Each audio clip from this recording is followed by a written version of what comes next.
खबरों का सारथी। नमस्कार, मैं हूं मनोज मानस। ब्रेकिंग न्यूज के इस बुलेटिन में आपका स्वागत है। रुक करेंगे खबरों का। इस बीच अहम खबर सामने आ रही है। ये खबर हम आपको दिखा रहे हैं।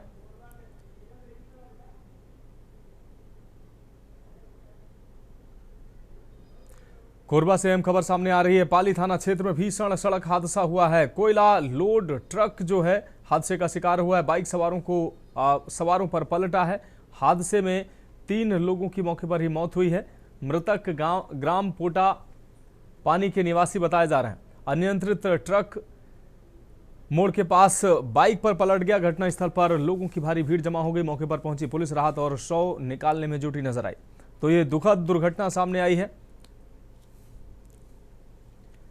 कोरबा से अहम खबर आपको दिखाना। हादसे में 3 लोगों की मौत हुई है। बाइक सवारों पर कोयला लदा ट्रक पलटा है। मृतक ग्राम पोटा पानी के निवासी बताए जा रहे हैं।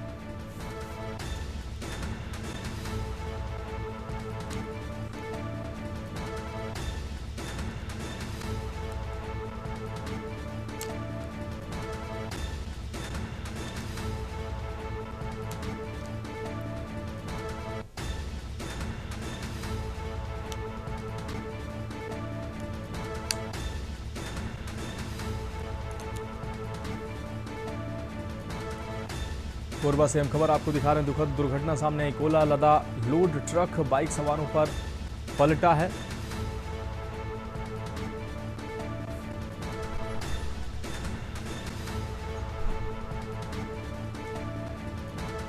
मृतक ग्राम पोटा पानी के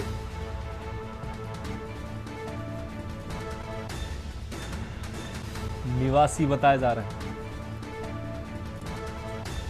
अनियंत्रित ट्रक मोड़ के पास बाइक पर पलटा है, जिससे यह दुखद हादसा हुआ। 3 लोगों की दुखद मौत की खबर सामने आ रही। घटनास्थल पर लोगों की भीड़ जमा हो गई। मौके पर पहुंची पुलिस राहत और शव निकालने में जुटी नजर आई। 3 लोगों की दुखद मौत की खबर ये सामने आई है।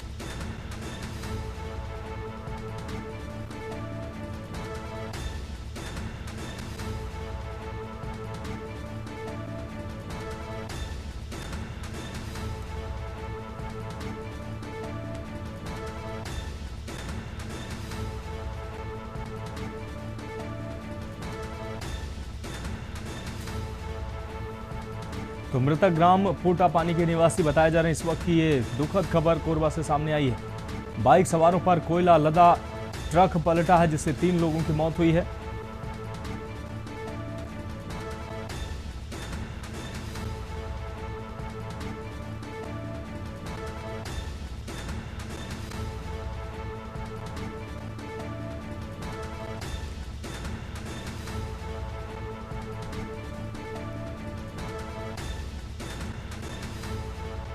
कोयला लोड ट्रक पलटने से 3 लोगों की दुखद मौत हुई। हादसे में 3 लोगों की मौत से लोगों में कोहराम परिवारजनों में कोहराम मच गया है।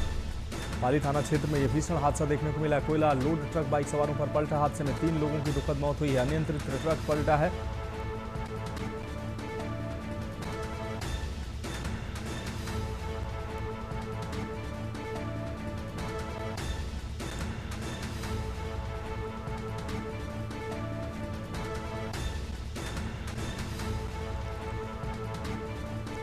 तो इस वक्त की अहम खबर कोरबा से आपको दिखा रहे हैं। कोयला लदा ट्रक अनियंत्रित होकर बाइक सवारों पर पलटा है, जिससे 3 लोगों की दुखद मौत हुई।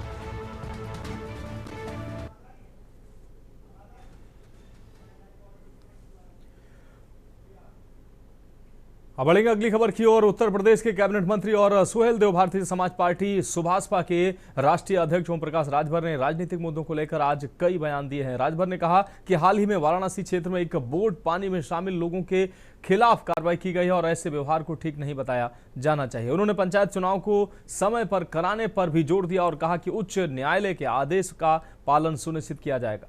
राजभर ने यह भी कहा कि सरकार चुनाव प्रक्रिया को सुचारू रूप से पूरा करना चाहती। राजभर ने कांग्रेस नेता राहुल गांधी पर भी कड़ी टिप्पणी की है। उन्होंने कहा कि राहुल गांधी के बयान देश हित में नहीं है और विदेशों में जाकर देश का मजाक उड़ाने जैसा लगता है। राजभर ने आरोप लगाया है कि गांधी राष्ट्रीय मुद्दों पर जिम्मेदार बयान नहीं देते हैं। और वाराणसी के अंदर इफ्तार पार्टी गंगा में जो है दी गई और गंगा के अंदर जो क्रूज चल रहा था उससे जो है कहीं ना कहीं हड्डियां जो है, जो उस इफ्तार पार्टी में बिरयानी और तमाम जो चीज़ें थी उनका अवशेष जो है गंगा में फेंका गया। हालांकि पुलिस ने एफआईआर करके तमाम लोग गिरफ्तार भी किए। हमारे साथ मौजूद हैं ओम प्रकाश राजभर जी। सर, कैसे देखते हैं कि इफ्तार पार्टी जो है वो गंगा में की गई और उसके बाद जो अवशेष जो है वो गंगा में फेंके गए, क्या ये सोची समझी कोई राजनीति? ठीक है, कुछ लोग नासमझी का परिचय देते हैं, उसका खामियाजा भुगतते हैं। एफआईआर हुई है, गिरफ्तारी हो रही है, जेल जाएंगे। तो ऐसा लोग क्यों करते हैं? आखिर मान लीजिए गंगा जो है एक पवित्र जो है नदी है, वो जुड़ी हुई है लोगों की आस्था से, उसके बावजूद अब क्यों करते हैं वो तो वही बता सकते हैं क्यों करते हैं। गलत करते हैं, ऐसा नहीं करना चाहिए। वहीं अगर बात की जाए कि ग्राम पंचायत चुनाव को लेकर जो है हाईकोर्ट ने जो है नाराजगी जताई है कि वो समय पर क्यों नहीं हो रहा है, समय सीमा को लेकर जो है कहीं ना कहीं सवाल खड़े किए जा रहे हैं। कोर्ट के आदेश का पालन होगा तो मतलब माने कि समय पे चुनाव हो जाएगा। तो हम तो पहले ही से करें समय पर चुनाव होगा। राहुल गांधी को लेकर जो है कई सेवानिवृत्त अधिकारी हैं और तमाम जो लोग हैं उन्होंने कहा है कि वो सदन के अंदर माफी मांगे। क्या लगता है उनके बयान जो है इस प्रकार से चल रहे हैं? निश्चित है कि वो जब भी विदेश भी जाते हैं तब भी भारत को कटघरे में खड़ा करते हैं।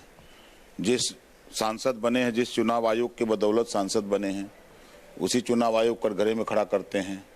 तो पहले तो उनको रिजाइन दे देना चाहिए कि हम गलती से जीत गए हैं, चुनाव आयोग ने गलती से हमको जितवा दिया है, तो रिजाइन दे देना चाहिए ना। तो ये अनर्गल बयानबाजी करते रहते हैं। वहीं अगर बात की जाए घोसी के जो पूर्व सांसद हैं वो लगातार बयान जो है दिए जा रहे हैं। घोसी के पूर्व सांसद जो है, क्या लगता है कि वो बार बार इस तरीके की बातें करते हैं? अब वो बेचारे अपना दे रहे हैं, देने दीजिए, सुनते रहिए।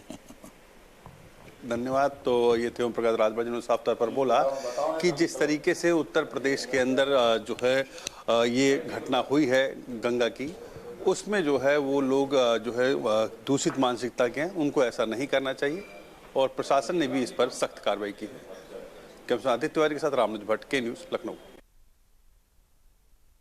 अब बढ़ेंगे अगली खबर की ओर। भटिंडा में लूटपाट और चोरी की घटनाएं लगातार बढ़ रही हैं और अब हमने एक अनोखी घटना देखी जहां दो लुटेरों ने पहले एक व्यक्ति से 1000 रुपए लूटे और उसके बाद उन्हीं लोगों ने उसी दिन एक एक्टिवा लूटी और फिर उस एक्टिवा के बाद उन्होंने एक डॉक्टर की कार लूटी। पुलिस ने अलग अलग केस दर्ज करके उनका पीछा किया और 2 को गिरफ्तार कर लिया है। इस बारे में एसपी सिटी नरेंद्र सिंह ने बताया कि इस केस को ट्रेस करने में एक पूर्व सैनिक का बड़ा हाथ है। उसने अपनी जान जोखिम में डालकर मॉल रोड तक उनका पीछा किया। जब ये लोग कार छोड़कर भाग गए तो पुलिस ने अब इन लोगों को गिरफ्तार करके उनसे लूटा हुआ माल बरामद कर लिया है।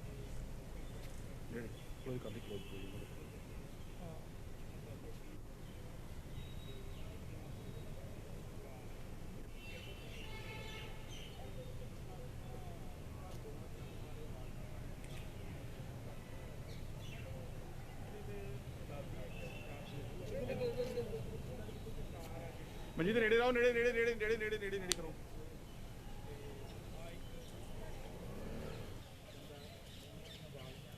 स्कूटी भी नाल है। इधर आ रजो, इधर इधर इधर रजो, इधर ले जाओ ले जाओ। ਬੇਸਿਕਲੀ ਜਿਹੜੇ ਪੀਸੀਆਰ ਦਾ ਇੱਕ ਏਰੀਆ ਦਿੱਤਾ ਹੁੰਦਾ ਤਕਰੀਬਨ 1.5 ਤੋਂ 2 ਕਿਲੋਮੀਟਰ ਦਾ ਇੱਕ ਏਰੀਆ ਅਸੀਂ ਡਿਵਾਈਡ ਕੀਤਾ ਹੋਇਆ ਹੈ। ਜਨਰਲੀ ਉਹਨਾਂ ਨੂੰ ਅਸੀਂ ਇੱਕ ਪੁਆਇੰਟ ਦਿੱਤੇ ਹੋਏ ਜਿੰਨਾਂ ਪੁਆਇੰਟ ਤੇ ਹਾਜ਼ਰ ਰਹਿਣਾ ਹੁੰਦਾ ਤੇ ਜਦੋਂ ਕੋਈ ਕਾਲ ਆਉਣ ਦੀ ਸੂਰਤ ਦੇ ਵਿੱਚ ਉਹਨਾਂ ਨੇ ਜਿੱਥੇ ਕੋਈ ਕਾਲ ਬੰਦਾ ਕਰਦਾ ਉੱਥੇ ਵੀ ਮੂਵ ਕਰਨਾ ਹੁੰਦਾ ਹੈ।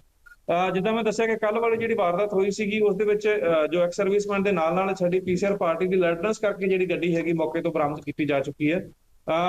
ਫਿਰ ਵੀ ਅਸੀਂ ਜਿਹੜੇ ਹੈਗੇ ਤੁਹਾਡੇ ਵੱਲੋਂ ਜਿਹੜਾ ਪੁਆਇੰਟ ਰੇਸ ਕੀਤਾ ਗਿਆ ਇਸ ਸੰਬੰਧੀ ਅਸੀਂ ਆਪਣੇ ਲੈਵਲ ਤੇ ਵੀ ਚੈੱਕ ਕਰਾਂਗੇ। बढ़ेंगे अगली खबर की ओर। इंदौर के बंगाली चौराहे के पास पुगलिया परिवार के घर में बुधवार सुबह करीब 4 बजे आग की घटना सामने आई है। आपको बता दें, प्रारंभिक जानकारी के अनुसार घर के बाहर इलेक्ट्रिक कार चार्जिंग के दौरान शॉर्ट सर्किट हुआ जिससे आग फैल गई। घर में रखे गैस सिलेंडरों में विस्फोट हुआ और पूरी कॉलोनी में अफरा तफरी मच गई। इस हादसे में 6 लोगों की मौत हो गई।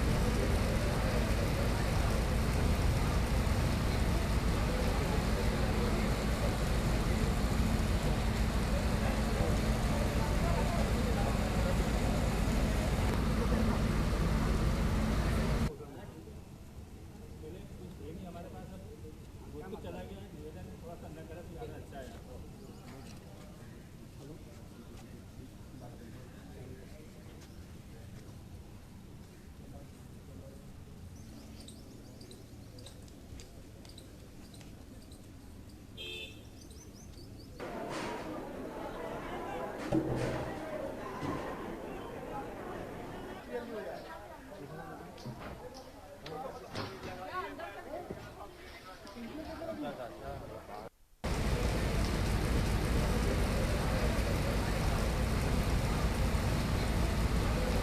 रूप से जानकारी आ रही है कि जो ईवी गाड़ी चार्जिंग थी उस चार्जिंग पॉइंट से ये आग फैली है और उसके बाद ये पूरा हादसा हुआ है। और इस हादसे में 7 लोग की जो उनके परिवारजन थे, उनके रिश्तेदार थे, उनकी दुखद मृत्यु हुई है।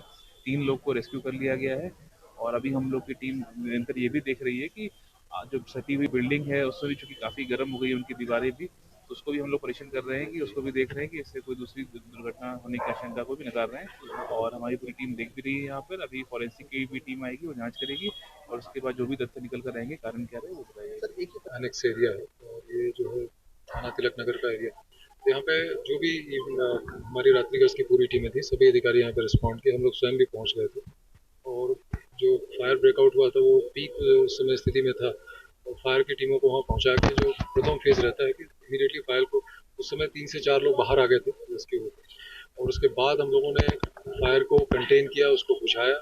टीमों को जो बगल का इस मकान से लगा हुआ जो दूसरा मकान है उससे टीमें हमारी अंदर गई, उन्होंने ऊपर के छत को तोड़ के अंदर घुसी। और सबसे 3 फ्लोर पे रहवासी एरिया था, जो ग्राउंड फ्लोर है उसके बीच होगा और उसके ऊपर वाला, वहाँ पे सबसे टॉप फ्लोर पे सबसे पहले प्रवेश कर पाए, उसके ऊपर के टीन की चादरें वगैरह तोड़ दी।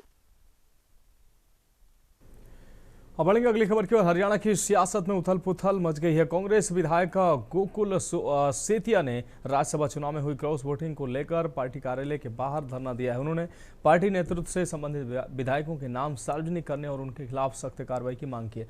सेतिया ने कहा कि सोशल मीडिया पर उनका नाम भी क्रॉस वोटिंग करने वालों में शामिल किया जा रहा है, जबकि उन्होंने ऐसा कोई कदम नहीं उठाया। उनके साथ कांग्रेस की विधायक मंजू चौधरी भी धरने पर पहुंची।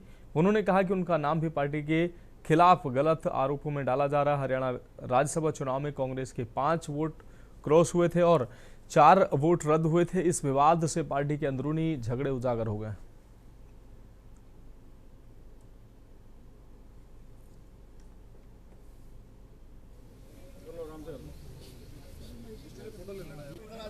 बिल्कुल तमाम कांग्रेस के विधायकों भाई राणा जी ने साथ रहना जो है उनके साथ जो है इस प्रोटेस्ट करने की कल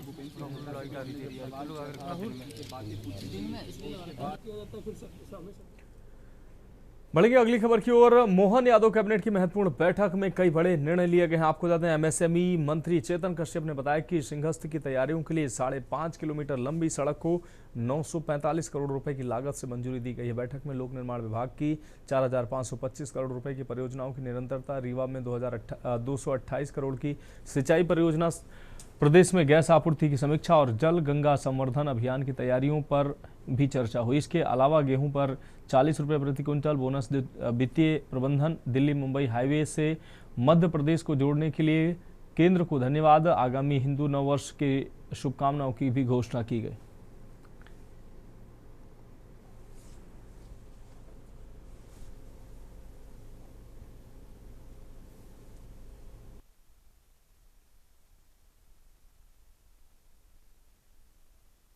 मुख्यमंत्री डॉक्टर मोहन यादव जी की अध्यक्षता में कैबिनेट की बैठक संपन्न हुई। इस बैठक में माननीय मुख्यमंत्री जी द्वारा कुछ महत्वपूर्ण जानकारियां दी गई। उनमें महत्वपूर्ण रूप से जो बदनावर से 4 लेन टिमरनी थानला के पास आदिवासी अंचल में दिल्ली मुंबई एक्सप्रेसवे 8 लेन को जोड़ने के मार्ग की केंद्र ने स्वीकृति दी है और यह 3600 करोड़ की 3839 करोड़ रुपए की लागत से 4 लेन सड़क बनेगी। बढ़ेंगे अगली खबर की ओर। समाजवादी पार्टी के कार्यालय के बाहर सपा महिला सभा की प्रदेश सचिव मनीषा ने एलपीजी सिलेंडर की आपूर्ति और बढ़ती महंगाई के खिलाफ अनोखा प्रदर्शन किया। उन्होंने सिर पर सिलेंडर रखकर अपनी मांगों को लोगों के सामने रखा। मनीषा ने प्रदर्शन के दौरान कहा, हम भूखे हैं, हमारे बच्चे भूखे हैं, 1 हफ्ते से सिलेंडर बुक किया लेकिन बुक नहीं हो रहा है। उन्होंने सरकार पर आरोप लगाते हुए कहा कि सरकार को क्या पता जिनके बच्चे नहीं वो क्या जाने। प्रदर्शन में उन्होंने ये भी कहा कि लकड़ियों से खाना बनाकर कब तक परिवार को खिलाया जाएगा, जबकि अब लकड़ी भी नहीं मिल रही है। मनीषा ने केंद्र और राज्य सरकार की आलोचना करते हुए कहा, न मोदी जी का परिवार है न योगी जी का परिवार है, उनको क्या पता महंगाई क्या है। मिडिल क्लास वालों से पूछिए कि महंगाई क्या है। सपा ने महंगाई और गैस सिलेंडर की कमी को लेकर लगातार आवाज उठाई है और इस प्रदर्शन के माध्यम से उन्होंने इसे सार्वजनिक मुद्दा बनाने की कोशिश की।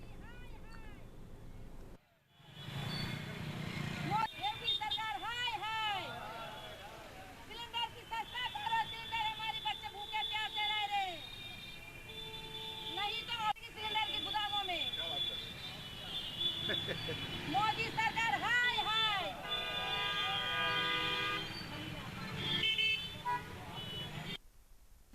मोदी सरकार हाय हाय। हमारी मांगे पूरी करो। महंगाई, गैस की महंगाई कम करो। मोदी बंद करो। अरे सिलेंडर की महंगाई बंद करो। योगी सरकार हाय हाय। कहाँ से लेकर देंगे बताइए? लकड़ी भी नहीं है। लकड़ी योगी मोदी हाय हाय। योगी सरकार हाय हाय। सिलेंडर की सस्ता करो। सिलेंडर हमारे बच्चे भूखे प्यासे रह रहे, नहीं तो और सिलेंडर के गोदामों में। मोदी सरकार। बढ़ेंगे अगली खबर की ओर। मंदसौर शहर में घरेलू एलपीजी गैस सिलेंडरों की कालाबाजारी के मामले में जिला प्रशासन ने बड़ी कार्रवाई की है। शिकायत मिलने पर खाद्य एवं राजस्व विभाग की संयुक्त टीम ने द्वारिका इंडियन गैस एजेंसी पर छापेमारी की। जांच के दौरान एजेंसी के कर्मचारी घनश्याम को घरेलू गैस सिलेंडर दोगुनी कीमत पर ब्लैक में बेचते हुए रंगे हाथों पकड़ा गया है। इसके बाद टीम ने एजेंसी संचालक से आवश्यक दस्तावेज प्रस्तुत करने को कहा, लेकिन वे कोई संतोषजनक रिकॉर्ड नहीं दिखा सके। दस्तावेजों की अनुपलब्धता और अवैध गतिविधियों को देखते हुए प्रशासन ने तत्काल प्रभाव से गैस एजेंसी को अगले आदेश तक सील कर दिया है।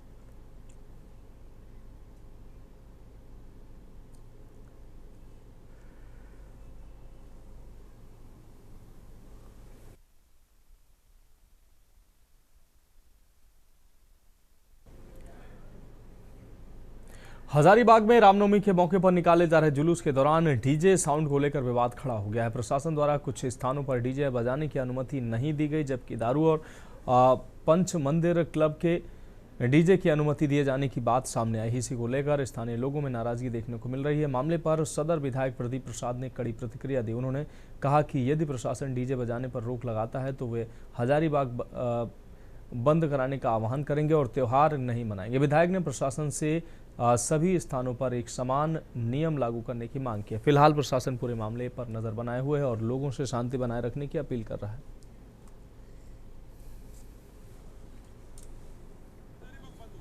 डाल्टनगंज में डीजे निकाला गया मगर हजारीबाग में नहीं निकाला गया। डाल्टनगंज से वीडियो वायरल हो रहा है। सारे पे कर रहे हैं हमारे उपायुक्त महोदय आ रहे हैं, पुलिस अधीक्षक किसके महोदय करके जारी करें कि राज्य सरकार का फल्ला फल्ला मंत्री या ये इन्होंने मना किया। बहुत अफसोस और दुर्भाग्यपूर्ण है। आज हजारीबाग के धरती में पहली बार ऐसा हो रहा है। पिछले बंगला में भी इन लोगों ने उसी तरह से किया।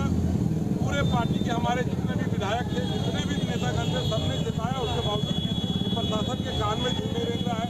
मैं सुबह भी उपायुक्त महोदय से मिल के आया हूँ, बोले कि जो भी लॉ है उसके अनुसार करिए। लॉ के अनुसार भी नहीं करने देते। ये लोग सिर्फ और सिर्फ सनातन धर्म का विरोध कर रहे हैं। राज्य सरकार सिर्फ और सिर्फ विरोध कर रही है, मंगला जुलूस रोक रही है। मंगला जुलूस अगर रुकेगा तो भयावह होगा।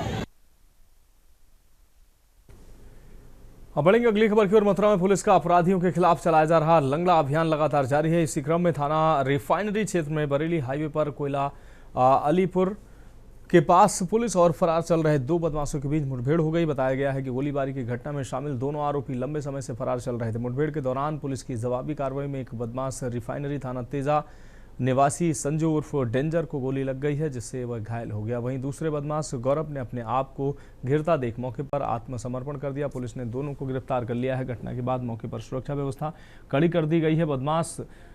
घायल बदमाश को उपचार के लिए अस्पताल भेजा गया है।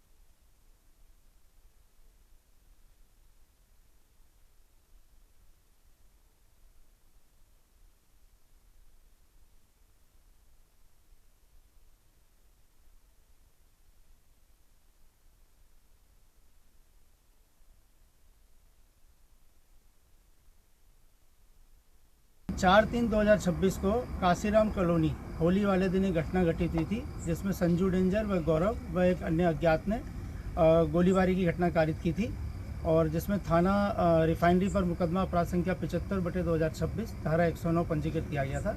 तभी से थाना रिफाइनरी पुलिस इसको तलाश कर रही थी, और आज पुलिस को इस समय बड़ी कामयाबी हासिल लगी। जब सूचना पर इनको घेरा गया तो इनके द्वारा पुलिस पार्टी पर जान से मारने की नीयत से फायर किया गया।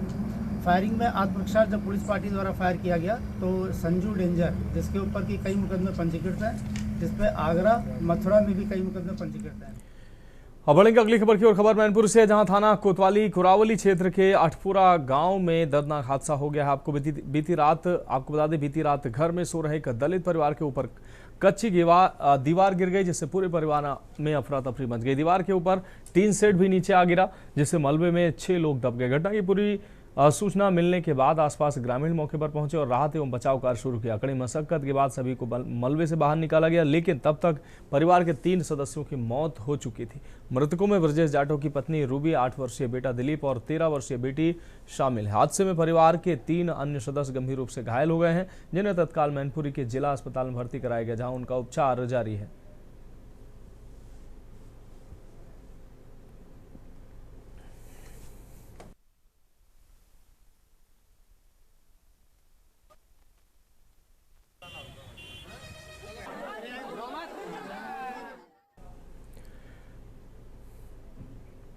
अगली खबर ग्रेटर नोएडा से, जहां अवैध अतिक्रमण के खिलाफ एक बार फिर प्राधिकरण का पीला पंजा गरजा है। उत्तर प्रदेश की शो विंडो कहे जाने वाले इस शहर में ग्रेटर नोएडा प्राधिकरण ने विशेष अभियान चलाकर अवैध निर्माण को ध्वस्त कर दिया है। ये कार्रवाई सीईओ एनजी रवि कुमार के निर्देश पर की गई है। अभियान के दौरान जेसीबी मशीनों की मदद से अवैध निर्माण हटाकर लगभग 10,000 वर्ग मीटर जमीन को कब्जा मुक्त कराया गया है। प्राधिकरण के वरिष्ठ अधिकारी पुलिस बल के साथ मौके पर मौजूद रहे ताकि कार्रवाई शांतिपूर्ण ढंग से पूरी की जा सके।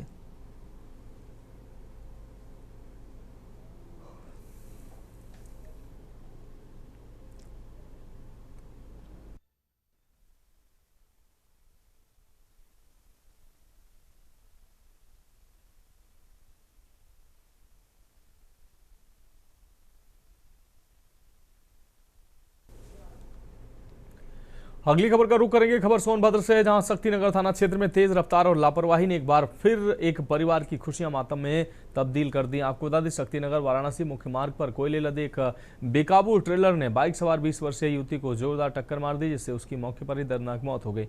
बताया गया कि युवती बैढ़न से इलाज कराकर अपने घर लौट रही थी, तभी वह भीषण हादसे का शिकार हो गई। टक्कर इतनी जबरदस्त थी कि युवती ने घटनास्थल पर ही दम तोड़ दिया। हादसे के बाद ट्रेलर चालक वाहन छोड़कर मौके से फरार हो गया।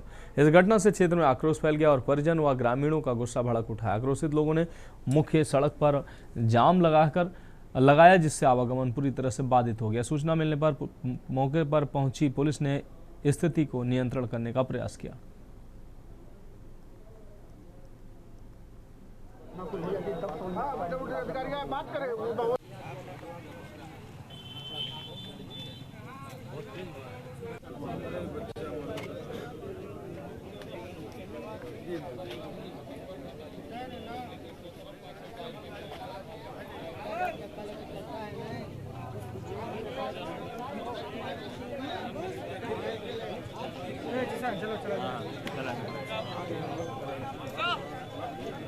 उसका मेंटेनेंस करेंगे 4-5 साल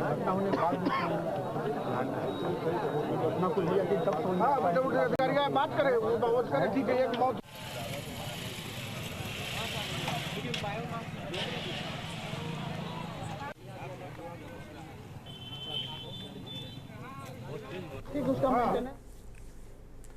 फिलहाल खबरों में अभी के लिए इतना ही। मुझे दीजिए इजाजत और आप देखते रहिए के न्यूज़ इंडिया।